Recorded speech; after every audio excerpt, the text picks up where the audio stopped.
তারেক রহমান মনোনয়ন দিয়েছেন, অনেক চিন্তা ভাবনা করে দিয়েছেন, অনেক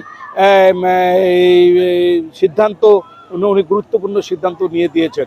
যদি রংপুর 3 আসনের প্রার্থী যাকে উনি দিয়েছেন তার চেয়ে অনেক অনেক বেশি যোগ্যতা সম্পন্ন যদি প্রার্থী থাকতো তাহলে হয়তো উনি কখনো চিন্তা করতেন, কিন্তু উনি চিন্তা করেই প্রার্থী দিয়েছেন। আমার মনে হয় যতগুলো প্রার্থী ডিক্লেয়ার হয়েছে কারো পরিবর্তন হওয়ার কোনো সম্ভাবনা নাই, এটা পার্টির কোনো সিদ্ধান্ত নাই। তাহলে সারা বাংলাদেশে এমন এমন ভিআইপি প্রার্থী আছে, তাহলে তাদেরগুলোও কি পরিবর্তন হইতে পারে?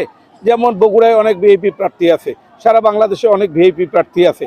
ওই পাশে যে মনোনয়ন পায়নি সেও চিৎকার করতেছে, চেঁচামেচি করতেছে। আমার মনে হয় এমন কোনো সিট নাই যেখানে একের অধিক প্রার্থী নাই, 2 জন 3 জন 4 জন 5 জন আছেই। তো যাকে প্রার্থী দিবে স্বাভাবিকভাবে 2-1 জন আর 2-4 দিন মন খারাপ করবে, মন খারাপ করে তাকে আবার তারেক রহমানের সিদ্ধান্তের প্রতি আসতে হবে এবং তারেক রহমানের সিদ্ধান্ত মানতে হবে, দলের সিদ্ধান্ত তাকে মানতে হবে। যদি কোনো প্রার্থী দলের সিদ্ধান্ত না মানে এটা তার ব্যাপার, এটা দায় দায়িত্ব তার। আমি মুসলমান, আমি মনে করি যে আল্লাহ কি, আমি আল্লাহকে বিশ্বাস করি, কিন্তু আমি নামাজ পড়ি না, রোজা করি না, আল্লাহর যেগুলো নির্দেশনা মানি না, আমি অন্যের ধর্ম নিয়ে চলাফেরা করি, তাহলে আমি কি মুসলমান হইলাম?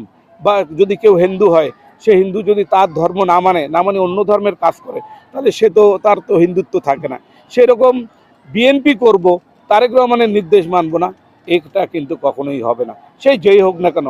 আজকে কালকে পরশুদিন 4র্থ দিন আর তার বিএনপি হয় সে ঘুরে দাঁড়াবে, বিএনপির প্রার্থীর পক্ষে তারেক রহমানের নির্দেশ মানবে, অথবা বিএনপি থেকে তাকে বিদায় নিতে হবে, এটা আমি মনে করি। এরকম যদি কেউ করে সে করতে পারে, তবে আমি মনে করি 2-1 জনের মধ্যেই যারা একটু মন খারাপ করে, মন গোসা করে বসে আছে, তারা ইনশাল্লাহ ঠিকমতো কাজে মনোযোগী হবে এবং কাজ করবে। এবং আমি নমিনেশন আমাকে তারেক রহমান দিয়েছে, আমি তার নির্দেশনা ফলো করে জনগণের স্বার্থের সংরক্ষণের জন্য আমি যা কাজ করা দরকার সেই কাজ করছি। এবং আমি বিএনপি করি 46 বছর ধরে, আমি কোনো উড়ে এসে জুড়ে বসা আমি লোক নই, কিন্তু আমি ছাত্রদল থেকেই এই 42-44 বছর ধরেই আমি কিন্তু এই জায়গায় আসছি।